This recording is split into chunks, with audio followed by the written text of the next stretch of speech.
Now this is the photo you're given. I'm going to command plus sign to zoom in.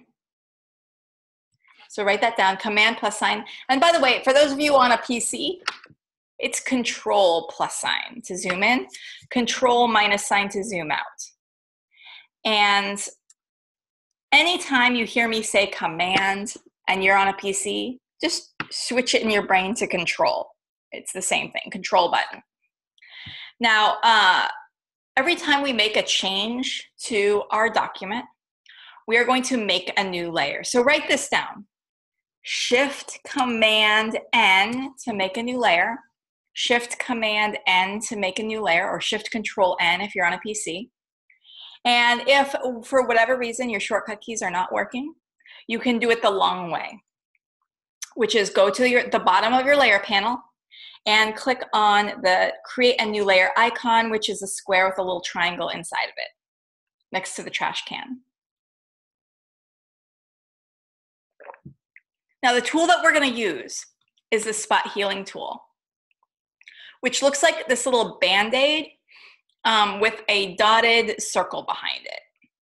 And it is roommates with the regular healing brush tool.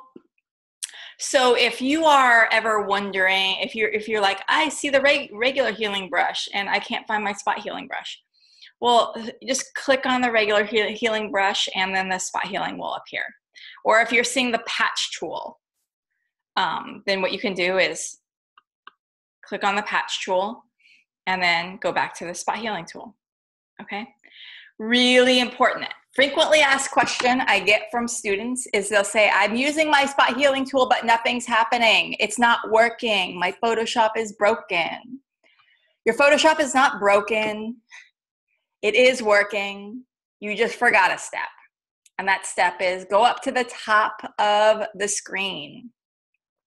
Go up to the top of the screen, and up at the top of the screen, there is a box that says Sample All Layers. Make sure Sample All Layers is checked. Write that down right now, guys. Write down Sample All Layers. Draw a little check box next to it, right? And then circle it. Circle it. So if I were writing notes right now, I would click on the spot healing tool.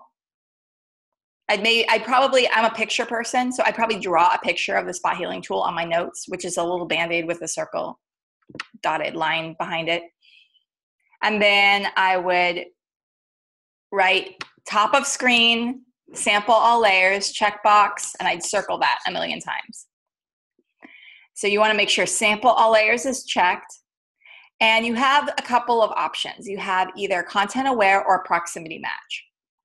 And I would recommend, just since you're learning, go back and forth between proximity match and content aware when you're using this tool and see how each one is slightly different. I find that content aware is good for very smooth skin. It tends to look a little bit blurry. Proximity match is good for things that have a little bit more texture to it. Like her skin here has a lot of texture to it. So I would probably use proximity match to get that match to work a little bit better. Okay, now this is really important.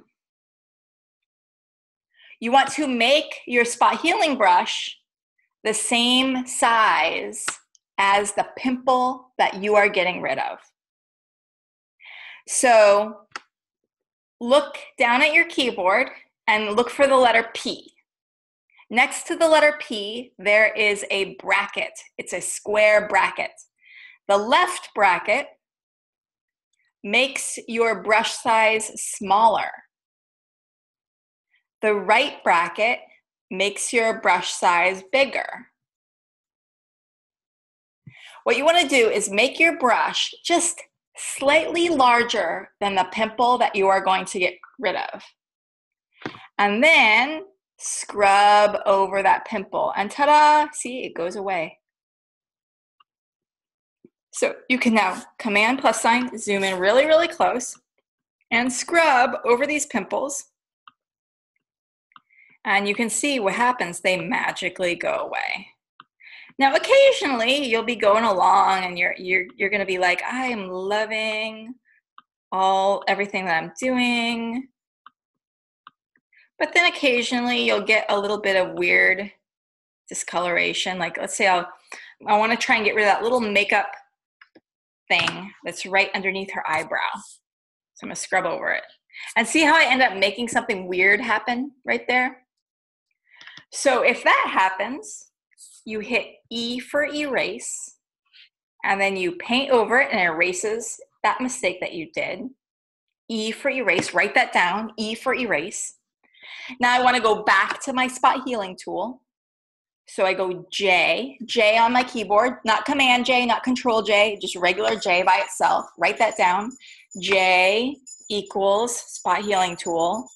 E equals erase. And now, okay, because proximity match made a weird thing happen, I'm gonna go over to content aware. And let's see if content aware gives us a slightly better fix. There we go. Yeah, that did good. I can try it one more time. There we go. So I'm gonna go over these little blemishes.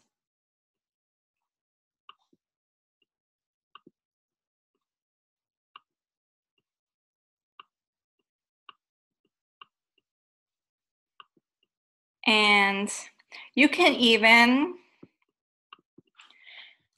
see if you can get rid of this hair just using spot healing. So what I'm going to do is shrink my bracket, use my bracket key on my keyboard to shrink my brush size down. And I'm just doing a little at a time here. And I'm on content aware right now. And see, just a little bit at a time can get rid of this hair. Just a little bit at a time.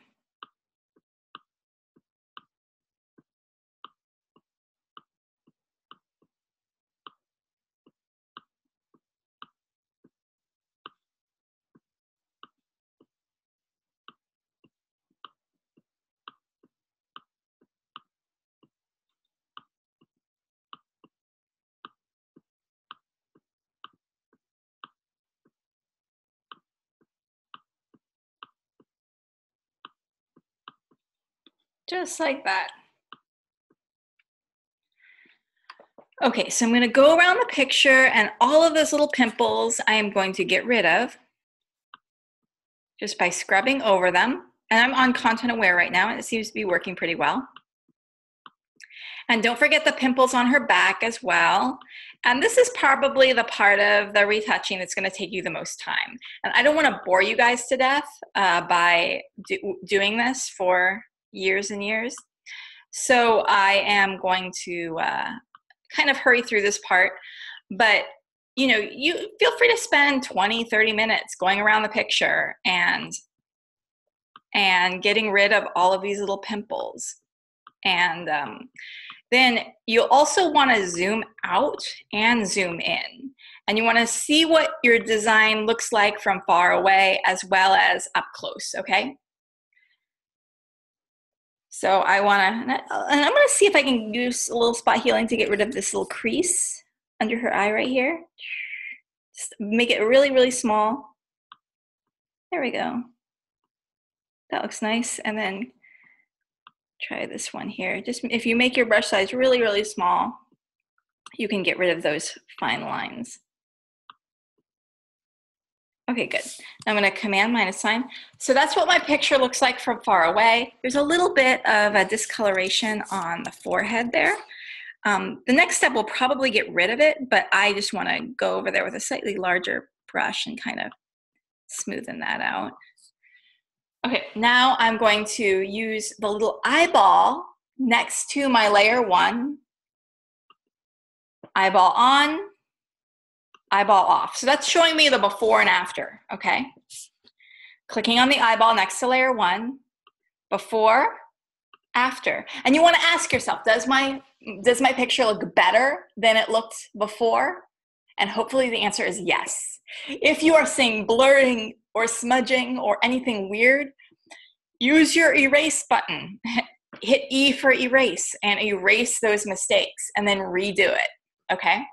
I'm also noticing there's some makeup smudges here, and I'm gonna see if I can use some of my spot healing tool to get rid of those makeup smudges.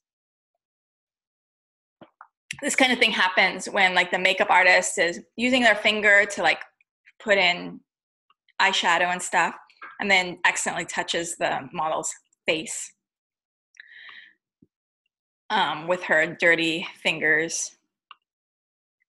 And so you get those little finger marks. And so there's one over here too. There we go. Ta-da. Before, after, looking so much better, right? The next tool I'm gonna use is something called Clone Stamp. And so anytime we make a new change to a document and we use a new tool, we wanna make a new layer. So I'm gonna go to the new layer icon down at the bottom of the layer panel, the square with a little triangle. And I'm also gonna go to, you can also hit Shift Command N to make a new layer. Now this time I'm gonna use my clone stamp. And this is this tool here. And the shortcut key for the clone stamp, write this down guys. The shortcut key for the clone stamp is the letter S. Now clone stamp is roommates with the pattern stamp tool. Do not accidentally use the pattern stamp tool, because the pattern stamp tool will make your picture look really weird, okay? Do not use the pattern stamp tool. So we're gonna use the clone stamp tool. And this is another frequently asked question I get from students who say, my clone stamp tool is not working. Why is my clone stamp tool not working? My Photoshop is broken. I think my computer needs to get sent back. Relax, first relax. Your clone stamp tool is working. It's just you missed a step, just like you did with the spot healing tool. You have to go up to the top of the screen before you begin using your clone stamp tool. You have to go up to the top of the screen and make sure you have that little checkbox that says aligned sample, and make sure it says all layers. If it says align sample current layer or current and below, it's probably not going to work for you. You have to make sure that all layers is checked. Align sample all layers.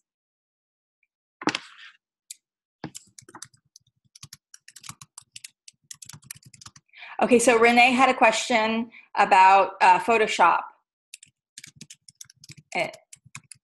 So if you have something going on with like a 7-day trial of Photoshop, you probably didn't download the free school version of Photoshop correctly. So what I would recommend that you do is go contact Sean and talk to Sean, set up an appointment to talk to Sean tomorrow and get that sorted out. So here we're going to go into our IUGA community over here. There it is. There's our IUGA community. And what you're going to do is click on that. And we'll scroll down to FPA office hours.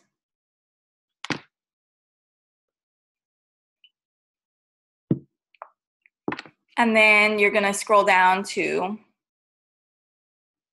Sean, and you are going to go to Sean's Zoom room and definitely email Sean to make an appointment.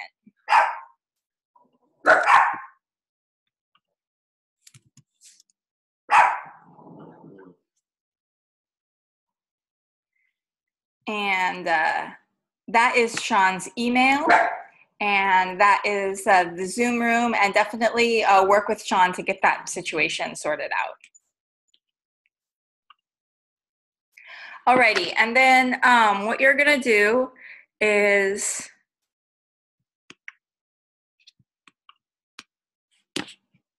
we'll move ahead and we'll talk about the clone stamp tool.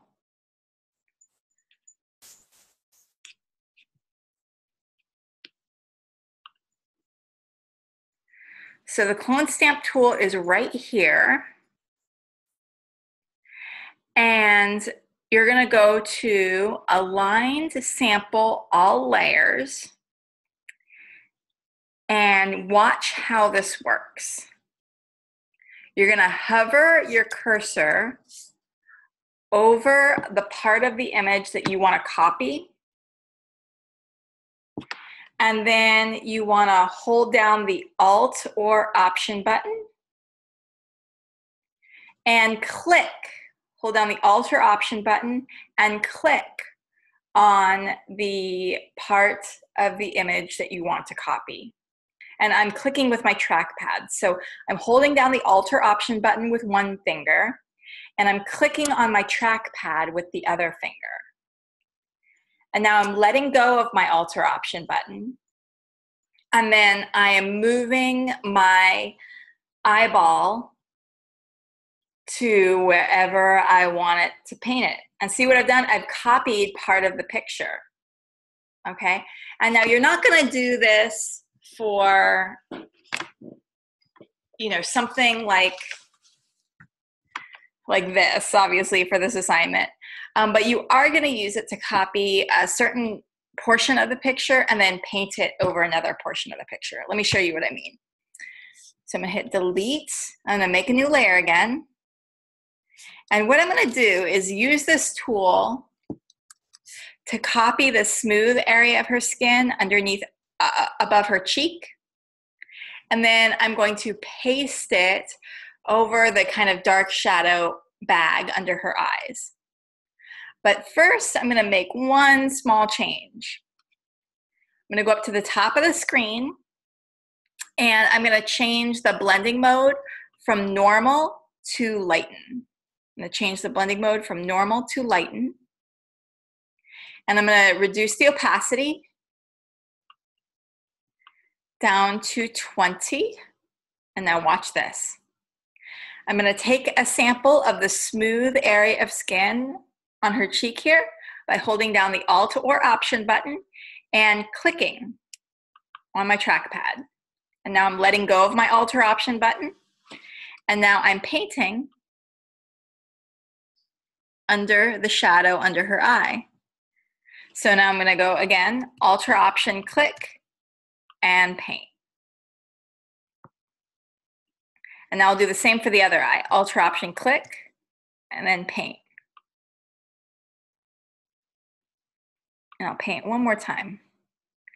I'm gonna zoom out, and now let's see how this looked. I'm gonna click on the little eyeball tool next to layer 2, before and after. Before and after. So we've been able to now lighten the shadows under her eyes using the clone stamp tool. Now I also want to use the clone stamp tool to get rid of this hair on her back, but if I leave my blending mode on lighten, nothing will work. So I need to change my blending mode back to normal, and write this down, guys. You need to change your opacity back up to 100%. Now watch this. I'm gonna hold down the Alt or Option button on a nice smooth area of her skin. And I'm gonna take a copy. And now I'm gonna paste like so. And see how it started to copy that little freckle there? So I need to make another copy. Alt or Option, click, and I'm gonna paint. Just like that. And so you can also try what you and see what you can do with the spot healing tool as well, because the spot healing tool will often get a little nicer.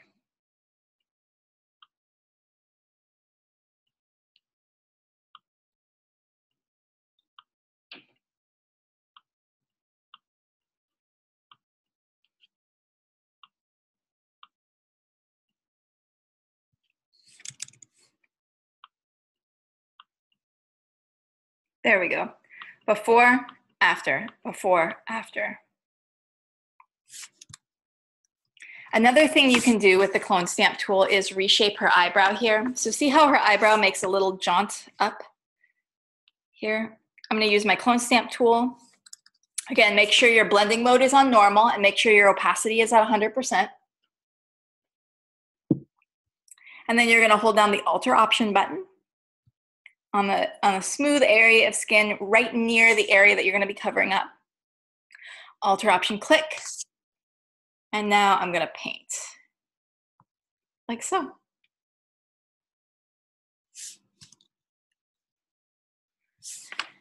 And you can click on your background eyeball and hold down the Alter Option button, and watch, you can see the full before and after of what you've been able to do. And that's really helpful. Now, what we're gonna do next is change the lighting a little bit.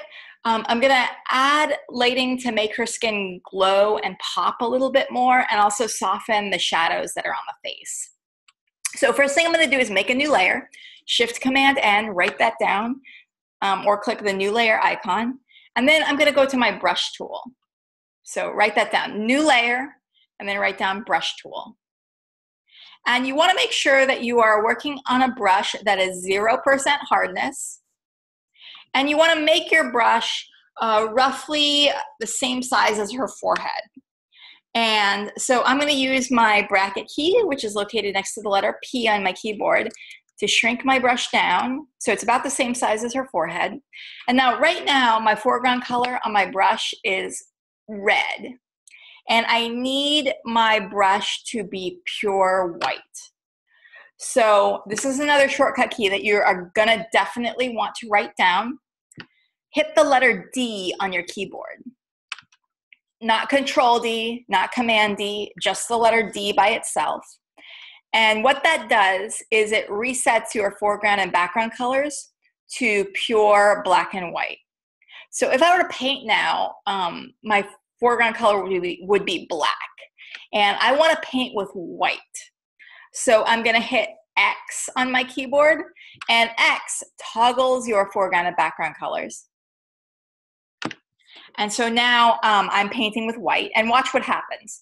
I'm going to paint over her skin, and not realistic at all. Notice how I'm kind of avoiding her eyes, and I'm kind of avoiding her lips, but I'm just doing kind of one big swoop over her face. You'll see why in a second. Now, this obviously does not look realistic, and I would not recommend that you turn in an assignment looking like this. What we're gonna do next, though, is change the blending mode, and then it will start to look more normal. So right now we're on layer 3. Layer 3 is our layer that has this big, soft, fuzzy blob on it. I'm gonna go up here to the top of the layers panel and see where it says normal. I'm gonna change that normal to soft light. So you need to make sure that you have the layer selected that you want to change. In this case, it was layer 3 is the soft blob layer. Then you go up to the top of the layers panel and change the blending mode. This is what this is called, the blending mode. Change the blending mode from normal to soft light. And now what we've done is we've essentially painted lighting onto the photo. And it's softened the shadows, but it has also made her skin way too bright. And no skin is, she looks like a vampire, so do not leave it like this. What we're gonna do is lower the opacity of this. So see right now here, our opacity says 100 in our layer panel. So I have layer 3 selected. Now I go up here to the top of the layer panel, and there the opacity is at 100. I'm gonna lower my opacity down to about 20 or 30 looks good. Let's see the before and after. Before, after. Now see how it's just sort of just subtly brightened the face. It's softened the shadows, and it's helped to make the face more of the focal point. So now your eye goes to her eyes rather than her shoulder or her back. Okay, we're gonna do something else really fun with these blending modes. That's what these are called here in our layer panel, blending modes.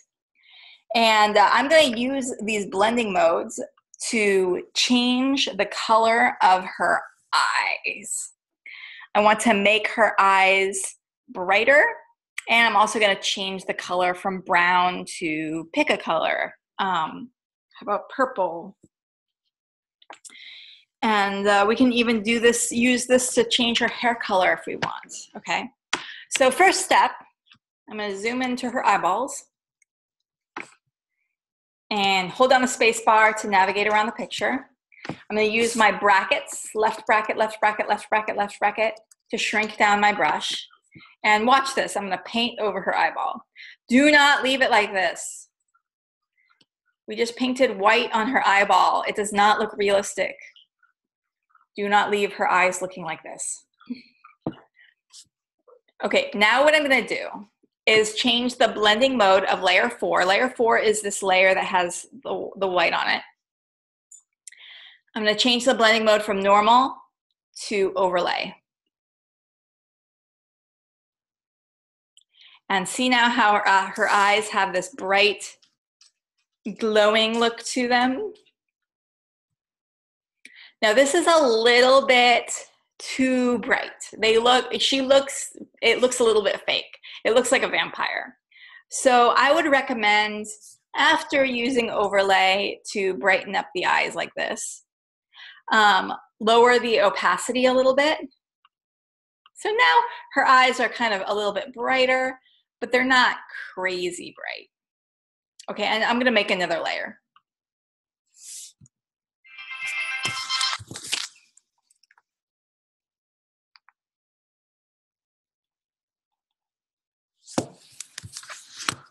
Now, I'm going to select a color that I want to change her eyeballs to. So I'm going to go to my white foreground color, and I'm going to select purple. You can select whatever eye color you want, and I will paint that purple over her eyes. Again, does not look realistic. Do not leave it like this. It looks like a 5-year-old got into Photoshop and started messing with pictures. Do not leave it like this. Okay, so now what we're gonna do is, after painting the irises, we are going to go to the blending mode that says normal, and we're gonna change it to color. Changing the blending mode to color. Ta-da! Actually, I've got a little bit outside the line, so I'm gonna hit E for erase. And erase, erase, erase. Erase, erase, erase. There we go. And again, if I were to leave this on normal, not realistic. Color looks much more realistic, but it's still, if I zoom out, that purple is not a purple that you would see on a normal human eyeball. So what we're gonna do is lower the opacity of that purple a little bit. And so now it's looking a little bit more natural. I still don't think anyone quite has that eye color, but it does look very cool. Okay, we can, and this is really fun, isn't it? Changing eye color, adding makeup. You can also change your hair color if you wanted. So if you wanted to, put a little purple streak in her hair, get the brush, right? Paint a little purple. And now change the blending mode from normal to color. And I'm gonna erase where it went into the background a little bit there.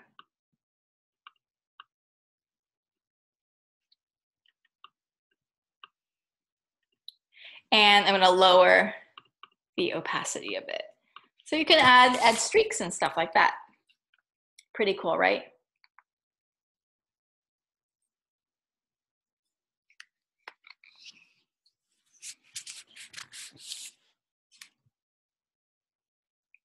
Now for the fun part. What we're gonna do is add some lipstick using a slightly different technique. So I'm gonna get my lasso tool out, and you have a couple of different lasso tools. You have your polygon lasso tool, your magnetic lasso tool, and the standard lasso tool. We're gonna use the standard lasso tool. And up at the top of the screen, you have a feather, 0 pixels. We're gonna change that to 1 pixel because it just makes it look a little bit more natural if you have a little bit of feathering on your selection. So we're using the lasso tool. You know, just make sure the first square is selected, which is the new selection square. Lasso tool. And what we're gonna do is stay inside the lip line. Don't go outside the lip line, or else it will look like a clown. Stay inside the lip line. On my finger. And the tricky thing about the lasso tool is that it's only going to be as steady as your finger is steady on the trackpad. So you might have to do it a couple times. So I've now outlined her lips, but check out, her lip ring has not been included. So I need to deselect that lip ring. So I'm going to go up to the top of the screen and see this dark square that's intersected by a light square. That's the subtract from selection option. I'm going to click on that, and then I'm going to outline the lip ring.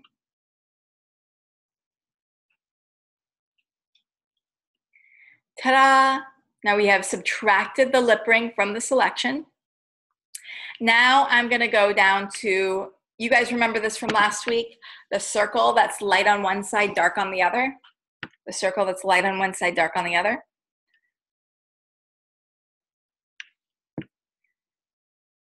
Click on that. I accidentally hit Command Z. I accidentally clicked twice.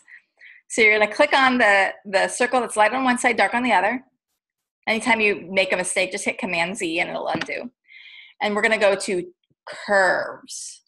Curves. So you're going to click on the circle that's light on one side, dark on the other, and then you're going to hit curves. I hope you guys are writing this down. Write this down step by step. You know, I would just draw that little icon and then I would write curves. Now you have your layers window and you have your properties window that has popped up. And this properties window is affecting that curves layer that you just added. So watch this. If I wanted to darken those lips, I can just click on this little line here and bring it down, and see now the lips are getting darker. Command -sign to zoom out so you can see how it looks on the whole picture. If I wanted to make the lips lighter, I can click on this line and ta-da, the lips are lighter now, okay? You can also change the color of the lips. So I want her lips to have a little bit more of a magenta feeling to them. So see this channel here that says RGB? I'm gonna go to the green channel. And then I am going to decrease the amount of green. And as I decrease the amount of green, now the lips are getting more magenta. Let's say I wanted the lips to be a little bit more purple. I can go to the blue channel and I can add a little bit of blue, and you can see now the lips are getting more purple. I can decrease the amount of blue and now the lips are getting more orange, more yellow.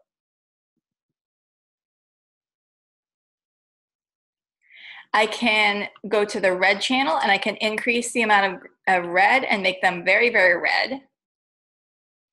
I can also decrease the amount of red and they start to look really, really blue and then almost, you know, cyan.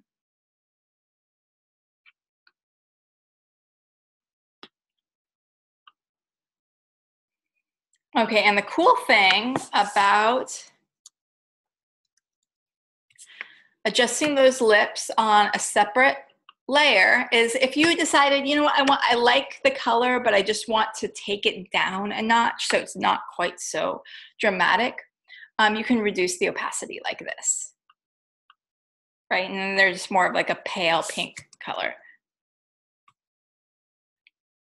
Okay, final step is smoothing out the hair. Now here's the thing, this is the step where a lot can go wrong because the liquefy tool, which is the tool that we're going to use for this, there's an art to it. And there's a whole art to retouching too. And so, you know, if you, I've had students before say, I did everything exactly the way you did, but mine turned out differently. I mean, that's the thing about art, is like these subtle little changes can result in a completely different result. So I don't want you to copy exactly what I do. I want you to use the same tools I use, but you're welcome to, you know, change the colors and do something slightly different. You know, and your sort doesn't have to look exactly like mine, but I just want to see that you have like the basic idea of retouching down, and that you're using spot healing and clone stamping, and you're making something look natural and you're not making it look blurry or weird. And you're not, you know, making the skin green or something weird like that. That you're making something that actually looks realistic and pretty. Okay, next, we're going to use liquefy tool.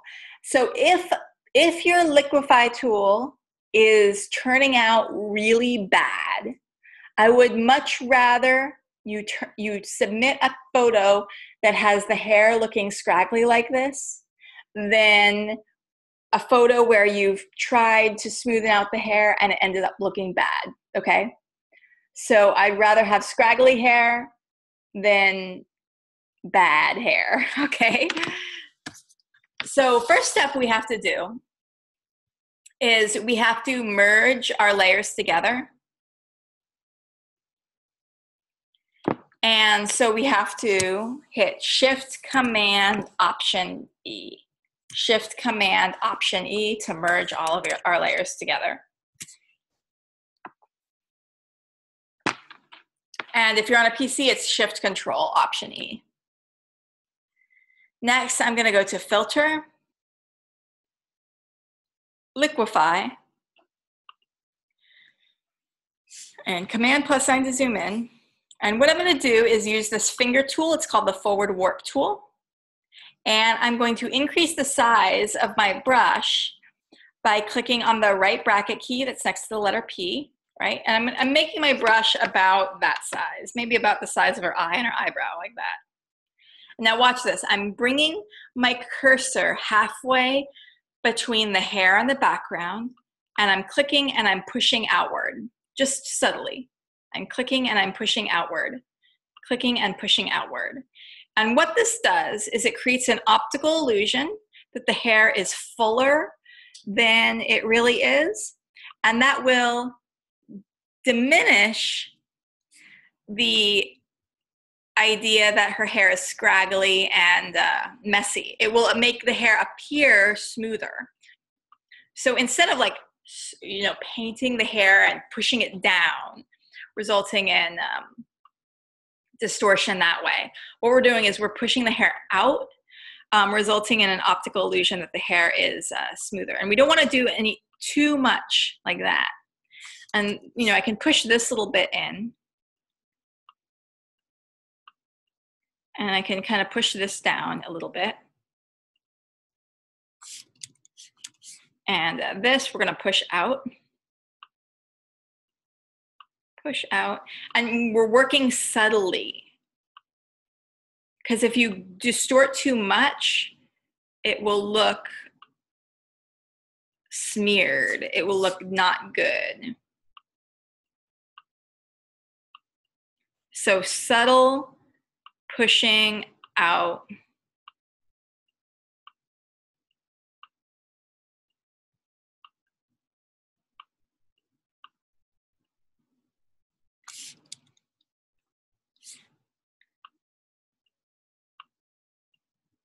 And then pushing in.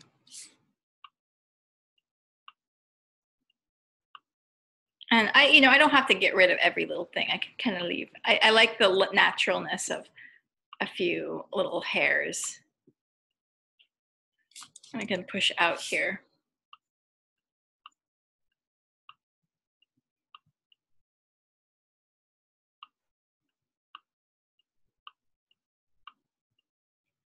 Good, and now I'm gonna click OK.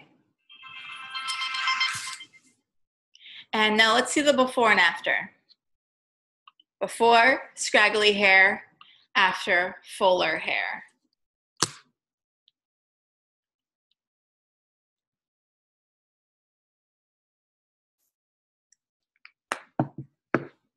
Before, after, before, after.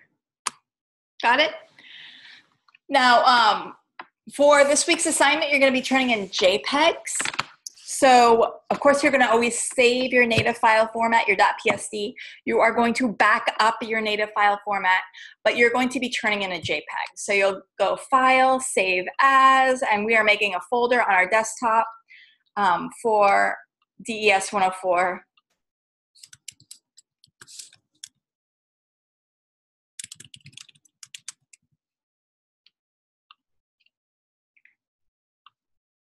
And we are going to name this DES104 underscore week 2 underscore your name. Save.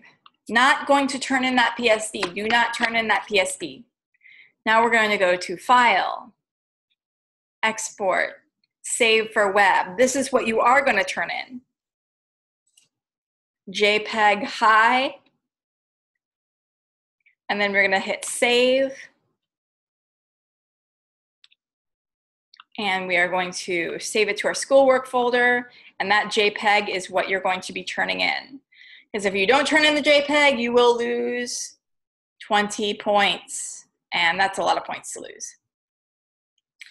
Okay, the next, you remember, you guys have to do 2 photos. You have 3 to choose from. You choose 2.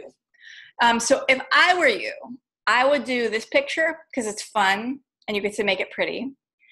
And I would do the dog picture because it's easy. And then I'll also show you the cat picture. But I think what I'll do is I'll show you her picture, I'll show you the dog picture, and then I'll show you the text on a path assignment.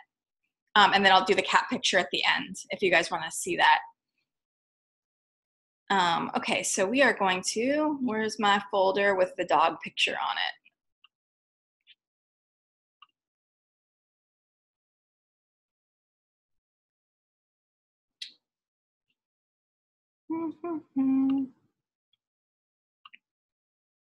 Okay, so this is the dog picture. This is what it looks like before. So it's very magenta. That is what you're seeing in that picture. That's why it looks so pink. It's very magenta. So the first thing I did was use color balance to get rid of the excess magenta. Then I did spot healing to get rid of all of those spots. Then I did clone stamp to get rid of all of those, that spot there. So let's start from scratch. How do we know that this picture is too magenta? Well, a good way to look at it is to look in the white and the black areas of a picture. So you can get your eyedropper tool out if you want, and then you can look for something in the picture that should be white. Like in this case, the dog's fur should be white. And when you click on it, you'll see that instead of white showing up with the eyedropper tool, we're getting a light pinkish color. And same for if we go into like the dark areas. Instead of black showing up, we're getting like this magenta, dark magenta color. So this lets us know that there's too much magenta in the pictures. So I'm going to go to the circle that's light on one side, dark on the other. And I'm going to click on it. And I'm going to click on color balance. Color balance. And here our little properties window pops up. And we have the color balance icon right there, right? In our layer panel. So what we do is we drag our magenta slider away from magenta and halfway into green until that white looks white and that dark looks dark. And now let's see the before and after. Before, after, before, after. So we got rid of the excess magenta. Now I'm going to make a new layer, and we're going to use our spot healing tool to get rid of all these spots, right? Super easy. This is going to take you 2 seconds. And the challenging spots are the ones around the kids' faces. So with those, command plus sign to zoom in. First, make your brush really, really small and work from the outside of the spot in. So I made my brush really, really small. I'm using spot healing tool to start outside and work my way in. And a little bit at a time, I'm just taking little bites out of this blemish here. Working from the outside, working my way in. Just like that.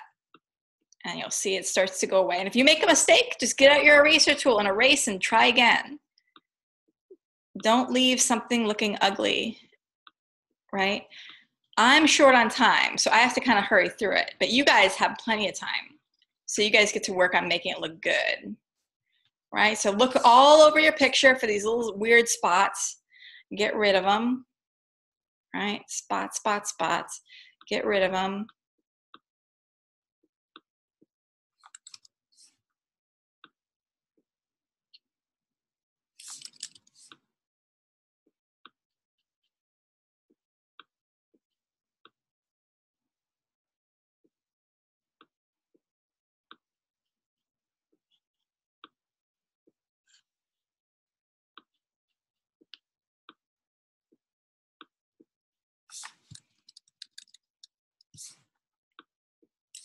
Almost done. And sometimes, you know, when you're really close to 2 colors like this, sometimes clone stamp works better than spot healing.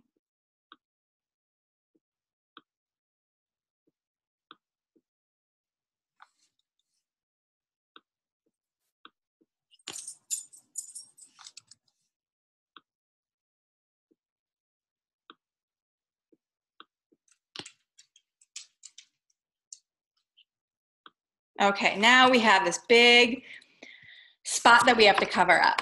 So what we're gonna do is use clone stamp to fill that spot in with different parts of the picture. So I'm gonna go over here to my clone stamp tool. Remember, make sure sample all layers is checked at the top of the screen. Make sure your blending mode is on normal, and make sure your opacity is at 100%. Now I'm going to steal bits of this tree, and I'm going to fill this in here. I'm going to steal some of the fence, and I'm going to fill it in here. I'm going to steal some of the dark tree, and I'm going to fill it in here, right? So I'm going to fill in that spot with other parts of the picture. And this is going to take you some time. It takes practice, okay? So expect to spend a little time on this in order to get it right. Expect to mess up a few times, have to erase and start over. No big deal. So I'm going to use my clone stamp tool. I'm going to hold down the Alt or Option button. And I'm going to click. And I'm going to paint. Hold down the Alt or Option button. See, I ran out of room, so I go back to the tree. Alt or Option, click, paint. Alt or Option, click, paint. Alt or Option, click, paint.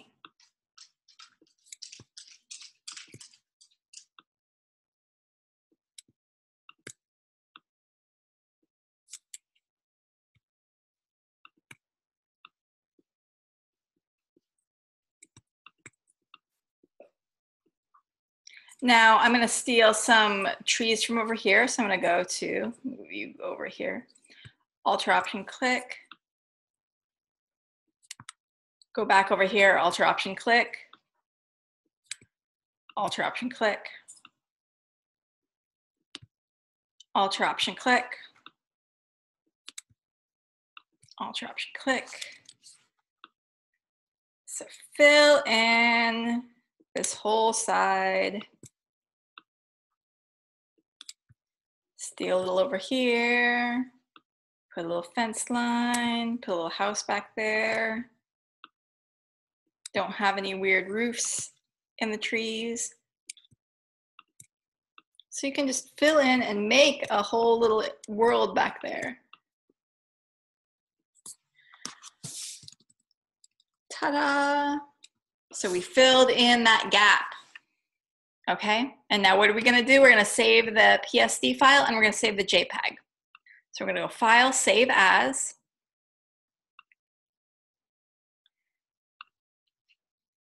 Then we're going to name it to our folder DES104 underscore week 2 underscore your name, and this will be B.